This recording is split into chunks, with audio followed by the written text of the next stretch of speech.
అవినీతి అంతం మన పంతం అంటూ అవినీతి రహిత సమాజం కోసం ఆ సంస్థ పోరాడుతోంది. ప్రతి ఏడాది వరంగల్ కేంద్రంగా ప్రపంచ అవినీతి రహిత దినోత్సవమైన డిసెంబర్ 9న ఏదో ఒక వినూత్న కార్యక్రమంతో ప్రజలు అధికారుల్ని చైతన్యపరుస్తోంది. అయితే ఈసారి ఆ సంస్థ నిర్వాహకుడు సరికొత్త నినాదంతో ముందుకొచ్చారు.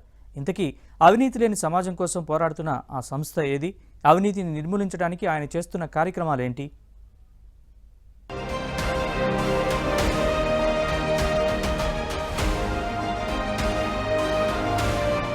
జ్వాల అనే అవినీతి వ్యతిరేక సంస్థ ప్రతి ఏడాది ప్రపంచ అవినీతి రహిత దినోత్సవమైన డిసెంబర్ 9న వరంగల్ కేంద్రంగా ఏదో ఒక వినూత్న కార్యక్రమంతో ప్రజలు అధికారులను చైతన్యపరుస్తూ ఉంటుంది.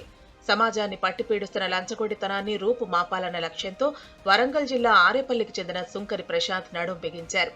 20 ఏళ్ల క్రితం జ్వాల అనే అవినీతి వ్యతిరేక సంస్థను నెలకొల్పారు. లంచగొండి అధికారుల్లో వణుకు పుట్టేలా అనేక చైతన్య కార్యక్రమాలు చేస్తున్నారు. ఇప్పటి వరకు అవినీతి అంతం కోసం ఎన్నో కార్యక్రమాలు చేసిన ప్రశాంత్ ఈ ఏడాది సరికొత్త డిమాండ్ను తెరపైకి తెచ్చారు. అవినీతి వ్యతిరేక దినోత్సవాన్ని కాంగ్రెస్ ప్రభుత్వం అధికారికంగా నిర్వహించాలని కోరుతున్నారు.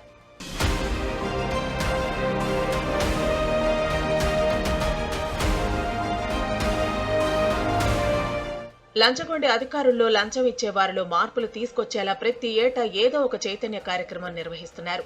ఓసారి అవినీతి అధికారుల వేషధారణలో ఉన్నవారికి చెప్పుల దండలు వేసి శవయాత్ర చేశారు. మరో ఏడాది గాడిదలపై ఎక్కించి చెప్పుల దండలు వేసి కొట్టుకుంటూ ఊరేగించారు. మరోసారి అవినీతి అధికారుల వేషధారణలో ఉన్నవారికి అరగుండు కొట్టించి ఊరేగించారు. ఇంకో ఏడాది లంచం తీసుకోబోమని కార్యాలయాల ముందు బోర్డు పెట్టిన అధికారులకు సన్మానం చేసి గుర్రాలపై ఊరేగింపు చేశారు. ఇలా ఈ 20 ఏళ్ల కాలంలో ఎన్నో చైతన్య కార్యక్రమాలు నిర్వహించారు. అయితే డిసెంబర్ 9న ప్రపంచ అవినీతి రహిత దినోత్సవం రోజే సోనియా గాంధీ పుట్టినరోజు కూడా ఉండటంతో అవినీతి రహిత దినోత్సవాన్ని అధికారికంగా నిర్వహించాలని సుంకరి ప్రశాంత్ అంటున్నారు. ఇలా చేస్తే లంచగొండి అధికారులతో పాటు ప్రజల్లోనూ మార్పు వచ్చే అవకాశం ఉంటుందని చెబుతున్నారు. తెలంగాణ రాష్ట్రంలో ఈసారి కాంగ్రెస్ ప్రభుత్వం అధికారంలో ఉంది కాబట్టి డిసెంబర్ 9న సోనియా గాంధీ గారి జన్మదినం ఉంది కాబట్టి ఈ అవినీతి వ్యతిరేక దినోత్సవాన్ని తెలంగాణ ప్రభుత్వము అధికారికంగా నిర్వహించి ఎవరైతే ఏసీబీకి పౌరులు పఠిస్తున్నారో వారికి సన్మాన కార్యక్రమాలు, ప్రోత్సాహకాలు, అదేవిధంగా ఉత్తమాధికారులను కూడా ప్రభుత్వము ప్రోత్సహిస్తే బాగుంటుంది.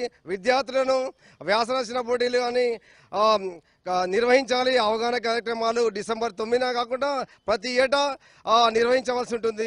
దానికి ఉద్దేశంగానే మేము ముఖ్యమంత్రి రేవంత్ రెడ్డి గారికి ట్విట్టర్లో తెలియజేశాము. రిజిస్టర్ పోస్టు కూడా ముఖ్యమంత్రి కార్యాలయానికి మేము అధికారికంగా ప్రభుత్వము ఈ అవినీతి వ్యతిరేక దినోత్సవాన్ని నిర్వహించి ఉత్తమాధికారులని వారికి పౌరించండి అంటే డిసెంబర్ 9న నిర్వహించండి ఉత్తమాధికారులు. అవినీతిపై ప్రశాంత్ చేస్తున్న ఉద్యమానికి స్థానికులు కూడా పెద్ద సంఖ్యలో మద్దతు తెలుపుతున్నారు. సోనియా గాంధీ పుట్టినరోజును అవినీతి రహిత దినోత్సవంగా నిర్వహించాలన్న డిమాండ్ సరైనదే అని స్థానిక కాంగ్రెస్ నేతలు అంటున్నారు. సీఎం రేవంత్ రెడ్డి ఈ విషయాన్ని పరిగణలోకి తీసుకోవాలని కోరుతున్నారు.